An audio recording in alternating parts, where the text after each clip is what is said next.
안녕하세요. 캐나다에 사는 용접사 김재환입니다. 제가 마이크 사용하는 게 좀 익숙하지가 않습니다. 그래서 이제 그 최근에 만든 영상 중에 한 그 두 개 정도가 그 이제 되게 심한 잡음이 들어가 있더라고요. 그래가지고 양해 부탁드립니다. 지금도 이게 그 잡음 없이 이렇게 좀 잘 들리는지 어떤지 좀 잘 모르겠어요. 소리가 너무 작아도 안 되고 너무 커도 안 되고 이 잡음이 들어가지도 않아야 되는데 그러려면은 이 마이크 사용도 좀 어느 정도 좀 알아야 되고 제가 들으면서 하고 있는데 근데 이제 녹음해놓고 나중에 영상으로 보면은 조금 이제 제가 생각한 것과는 조금 이제 다르게 나오더라고요. 그 영상을 계속 이제 만들면서 좀 이렇게 그 고쳐 나가도록 하겠습니다. 아직도 감기가 낫지 않고 있어요. 그 이제 오늘은 연금에 관한 내용을 좀 알아보려고 합니다. 이 원룸 마스터라는 아이디를 쓰시는 분이 이제 제 그 유튜브 채널에 오셔서 댓글을 남겨주셨는데 이제 양육비, 교육비, 연금 등에 관한 그 영상을 좀 이제 만들어 주셨으면 한다, 보고 싶다, 뭐 이렇게 남겨주셔가지고 이 중에서 일단은 연금에 관해서 이야기를 해보려고 합니다. 좀 쉽고 간단하게 찾았어요. 그리고 이분 그 유튜브 채널에 들어와 봤거든요. 이제 두 달 전부터 이제 그 유튜브 방송을 만드셨다고 해요. 그래서 이제 하나를 봤는데 제 취향에 좀 맞는 것 같아요. 저도 이런 내용 좀 궁금하기도 하고 그리고 이제 이렇게 파악을 해가지고 좀 이렇게 이야기를 해주시는 게 좀 좋거든요. 그래서 뭐 도움이 되시는 분들은 이제 좀 보시면은 좀 이게 괜찮지 않을까 싶습니다. 그 말씀하시는 것도 되게 구수하고 정감이 가더라고요. 그 뭐 구독자도 1474명이시네요. 두 달 만에. 굉장히 부럽습니다. 어쨌든 이와 같이 그 이제 뭐 필요하신 내용 있으시면 이제 댓글로 남겨주세요. 그 이제 좀 그 뭐냐 보고 시간 되는 대로 이제 영상을 만들도록 하겠습니다. 그, 이제 다른 분인데, 이 정현님이에요. 그 아이디 쓰시는데, 이제 뭐 다른 뭐 트럭커나 뭐 중장비, 정비, 목공 등을 하시는 분이 그 유튜브를 통해서 이제 소식을 많이 이렇게 전한다, 이런 내용을 올렸습니다. 그래서 이제, 저도 최근에 이제 봤는데, 그 유튜브에서 검색을 하시면 이 제가 전해드리지 못하는 그런 정보들도 많이 올라오고 있거든요. 그래서 이민 준비를 하시는 분들은 도움이 되실 것 같고요. 그리고 퇴근까지 뭐 일하는 내용에 관한 영상을 말씀해 주셨는데, 그게, 시간이 되면은 만들고, 안 되면은 그게 쉽지가 않거든요. 일단 뭐 바쁘기도 바쁘고, 그리고 영상 촬영이 금지가 돼 있어가지고 그래요. 그래서 뭐 되는 대로 하고, 그거 말고, 이제 그 일에 관한 그 용접 일에 관해서 그리고 현장 일에 관해서 그 소개를 해드리는 영상을 대신에 이제 좀 이렇게 만들고 싶었었거든요. 시간을 내서. 그래서 언제 시간이 될 때 그런 영상도 만들도록 하겠습니다. 그 이렇게 댓글로 남겨주시면 제가 영상을 만드는데 도움이 좀 많이 됩니다. 아무래도 그 문의가 이민 쪽으로 많이 오다 보니까 제가 이민에 관해서 그 영상을 좀 더 이렇게 한 번씩 더 만들게 되는 그런 경향이 있어요. 어쨌든 오늘은 펜션에 관해서 이야기를 해보겠습니다. 자, 캐나다 펜션 플랜 그 가버먼트 사이트로 왔습니다. 캐나다.ca예요. 이거 사이즈가 좀 더 키울게요. 이거를 하나하나 볼게요. How much could you receive? 이 중에서 내가 얼마를 나중에 이제 받을 수 있는지에 관한 내용을 오늘 보려고 합니다. 이제 이 영어를 잠깐 이제 미리 좀 읽어봤거든요. is based on how much you have contributed and how long you have been making contributions.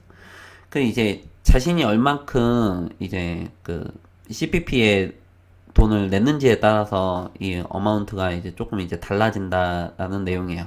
근데 일을 하면 이제 자동적으로 월급에서 주급에서 이제 빠져나가거든요. 그래서 일을 많이 하면 그러면 나중에 받는 돈도 커집니다.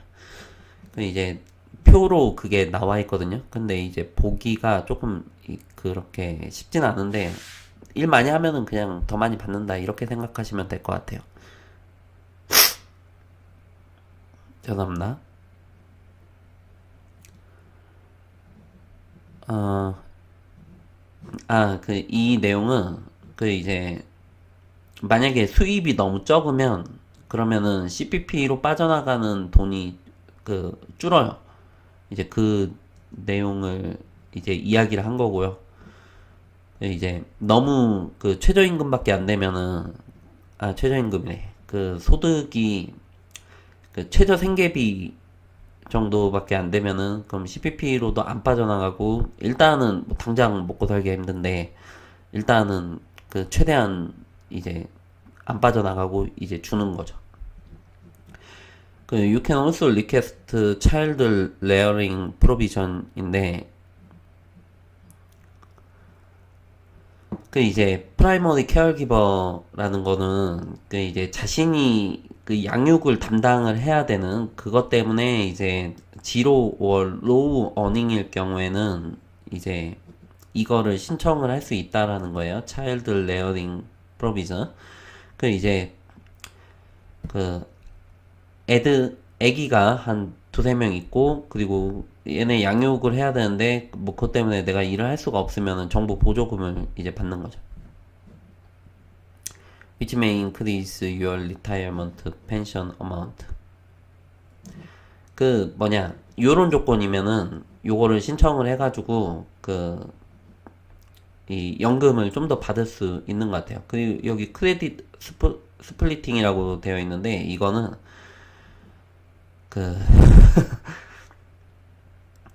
이제 결혼해서 살다가 이제 뭐 이혼하거나 아니면은 이렇게 따로 살거나 이럴 경우에 이제 해당되는 경우입니다. 뭐 웬만하면 뭐 같이 사는 게 더 좋죠. If the cost of living goes up, so does the amount of your CPP benefits. Your monthly benefits are adjusted every year in January based on the Consumer Price Index. 이 이야기는 물가에 따라서 이 리빙 코스트가 올라갈 경우에 이제 물가가 올라가면 리빙 코스트가 당연히 올라가죠. 그러면은 CPP 베네핏도 바뀐다라는 거예요. 이제 매년 1월 달에 그게 산정이 돼가지고 이제 나온다라는 거예요. 이제 그거는 최저임금도 그렇고 제가 속해 있는 유니온 같은 경우에도 이 물가 연동 지수에 따라서 이제 저희의 임금도 좀 이제 올라야 된다라는 게 기본적인 이 캐나다 내에서의 상식입니다. 한국의 최저임금 같은 경우에는 그런 점에서는 좀 안타까워요. 이제 물가에 연동돼가지고 올려야 되는데 그렇지 않은 것 같아가지고 그게 쉽지가 않죠. 이제 물가랑 좀 따로 보는 것 같더라고요. 뭐 어찌되었든 How your age will affect your monthly payment. 이 이야기는 이제 65세가 정년이에요. 이제 65세를 기준으로 이 펜션이 나오는데 그런데 이제 만약에 조금 더 일찍 내가 받고 싶다 아니면은 나는 좀 더 일을 할 수 있어가지고 한 70세 때부터 받고 싶다 이럴 경우에 이제 받을 수가 있는데 근데 일찍 받으면은 조금 이제 한 달에 받는 양이 조금 줄어들고 그리고 좀 늦게 받으면은 받는 돈이 좀 더 많아지고 이런 차이가 있습니다. 그래서 만약에 이게 신청이 60살 이상이어야 돼요. 60살에 신청을 할 경우에 이제 up to 36%까지 리듀스 됩니다. 이제 줄어든다는 거예요. 그리고 70살까지 내가 안 받고 있다가 이제 70살 때에 내가 받겠다라고 하면 그러면은 이제 up to 42%까지 라저가 된다라는 내용이 포함이 되어 있습니다. 이제 0.6% for each month 이거든요. 이제 0.6%씩 적게 그래서 1년에 7.2% per year로 이제 65세 이전에 신청을 할 경우에. 그래서 만약에 만 65세 전에 그 이제 한 달 전에 신청을 하게끔 되면 그 이만큼 제외를 하고 이제 받게끔 되는 거예요. 뭐 대략적으로는 그렇게 보시면 될 것 같습니다. 반대로 65세 이상이라고 하면 그러면은 0.7%씩 매달 몬스로 이치 몬스로 인크리즈가 되는 거예요. 그렇게 되는데 그 이제 여기에서 예시가 되어 있어요. 어떤 사람이 암리타라는 사람이 이제 65세에 받게끔 되면 그러면 애뉴얼리로 7,973불을 받는데, 그런데 이제 66세에 신청을 해가지고 받게끔 되면 그러면은 이제 0.7%씩 곱하기 12 months 해가지고 8.4%를 이제 올려서, 그래서 이제 1년에 670불을 더 받는다라는 이야기예요. 그 이제 65세 때에 1년치를 안 받은 거니까 그 이제 그거를 분할을 해가지고 좀 더 이제 주겠다, 이렇게 보시면 될 것 같습니다. 실제로는 65세 이후에도 이제 잠깐씩 또 그렇고 뭐 일도 뭐 그렇게 어렵지가 않으니까 그 오셔가지고 일하시는 분들도 좀 이제 많이 보곤 합니다.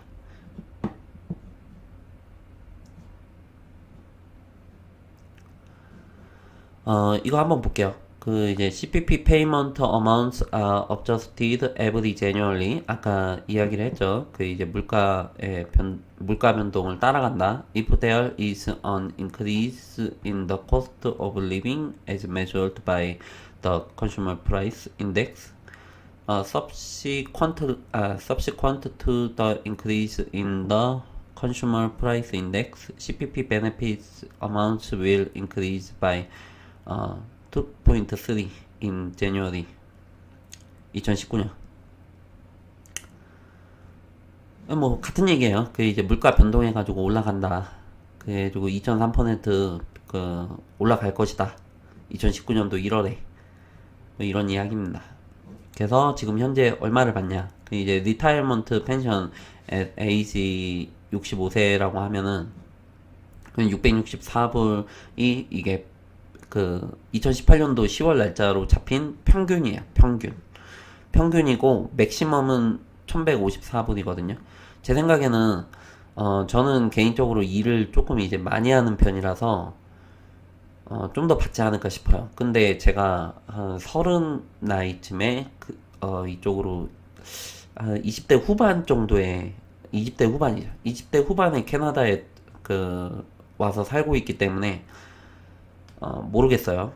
이제, 그거는 한참 나중이라서 65세까지는 한참 남아가지고, 그때 물가랑 해가지고, 모르죠. 근데, 현재로 비교를 하자고 하면, 그렇게 많은 돈은 아닌데, 그렇다고, 엄청 적은 돈도 아니고, 어느 정도 이제, 도움이 되지 않을까 싶습니다. 이것만 가지고 살기는 조금 이제 어렵고요. 이제, 자기 집이 있고, 그리고 자기 재산이 어느 정도 있는 상황에서 이게 좀 이제 플러스로 이제 도움이 되고, 그리고 의료 혜택 같은 경우에는 무료이다 보니까 이제 할아버지 할머니 분들께서 이제 도시 근처에 병원 근처에 아파트에서 이제 좀 이제 넓은 집에서 살다가 그쪽으로 이제 좀 옮기신 거예요. 영어로 치면은 이제 다운사이징이라고 하죠. 큰 집이 필요가 없으니까. 이제 아파트에 사시면서 엘리베이터 이용하시고 이제 병원 미리미리 예약을 하셔가지고 예약하고 하면은 오래 걸리니까, 그래서 꾸준히 이렇게 치료도 받으시고 합니다. 무료 혜택을 이용을 좀 많이 하는 거죠. 의료 무료 혜택을, 연금도 이렇게 받으시고, 그런 분들이 이렇게 도시의 다운타운 쪽에 많이 계세요. 아니면은 조금 이제 한적한 시골 쪽에 이제 그러신 분들도 계시고, 포스트 리타이어먼트 베네핏은 이분이 이제 65세 이후에 일을 하신 거예요. 연금을 받으면서 일을 하시기 때문에 이 정도가 나오는 겁니다. 디서빌리티 베네핏 같은 경우에는 이제 장애를 가지고 있으신 분이 이제 장애를 가지고 있을 때, 에이지에 상관이 없어요. 그 이제 장애를 가지고 계시면은 이제 이 돈을 받습니다.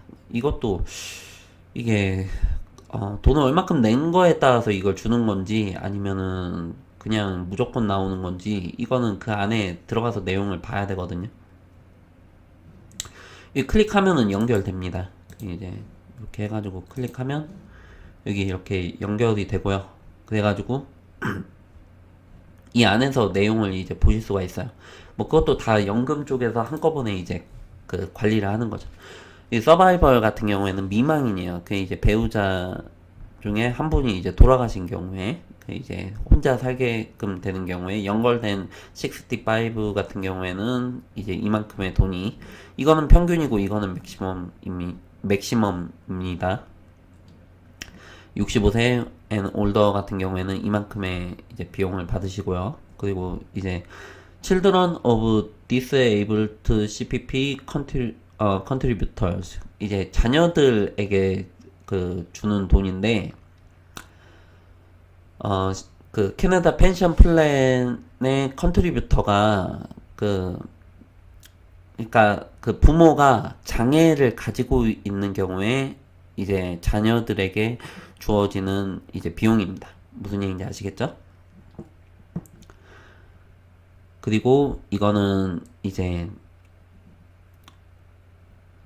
연금을 받으시는 부모가 연금을 이제 연금을 내신 부모께서 이제 돌아가셨을 경우에 이제 자녀들이 받는 비용이에요. 이거는 매달. 이거는 잠깐 이제 보면 이 칠드런이 이 조건이 있어요. 언더 25이고 언더 18이어야 되고 언더 25 같은 경우에는 이제 뭐 유니버시티나 뭐 이렇게 어떤 스쿨에 다닐 경우에 뭘 이제 할 경우에 이 경우에 해당이 됩니다. 뭐 자세한 내용은 이제 그 안에 세부적으로 이제 쭉 이렇게 관련 내용들을 보셔야 돼요. 무슨 얘기인지 아시겠죠? 자, 이제 컨바인드 베네핏 같은 경우에는 이제 그 배우자 두 분 중에 한 분이 돌아가시고 그리고 리타이어먼트 펜션을 이제 이분이 65세를 맞이하게끔 되신 거예요. 그 이제 남은 한 분께서 그러면은 이 정도의 돈을 이제 받고요. 어벨리지로는 그렇고 맥시멈으로는 이렇고, 그리고 이제 이 두 번째 거는 디서빌리티, 장애를 가지고 계신 경우에 그 두 분 중에 한 분이 돌아가시고 이제 장애를 가지고 계신 경우에 그렇습니다. 이거는 소급 적용인데, 소급 적용은 이제 65세쯤 돼가지고 이제 페이먼트를 하는 게 줄어든다 이런 내용이고요. 그리고 페이먼트 데이트를 보면 요거를 따라가거든요. 그 이제 뭐 수입이 얼마이냐에 따라서 그 이제 요거는 됐고 요거를 봐야 될 것 같아요. 뭐 이 내용은 다 봤으니까 이쪽으로 넘어가서 보면 컨트리뷰터스 테이블 보면 이 안에 이렇게 쭉 나와 있어요. 그 이제 세부적인 아까 위에서 언급을 됐던 뭐 디서빌리티라든지 뭐 여러 가지 그 상황에 따라서 어떻게 계산이 되고 하는지를 보여드리는 것입니다. 이게 좀 복잡해요. 세부 내용 살펴보면. 그래가지고 컨트리뷰터 테이블을 보면 갑자기 또 인터넷이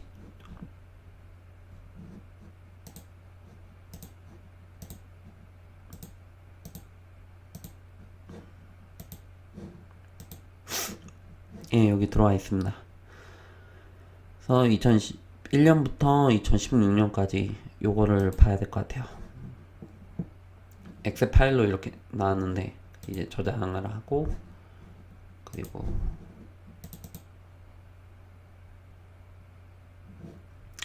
자 이렇게 나오거든요. 그 이제 2011년도이고 어닝 레벨이 0에서 3,499일 경우 뭐 48,300에서 뭐 이럴 경우 그러면은 이제 이거는 주예요. 각 주에서 이렇게 되고 뭐 이렇게 된다. 이런 표입니다. 어떻게 계산이 되는지를 이제 이야기를 하는 거예요.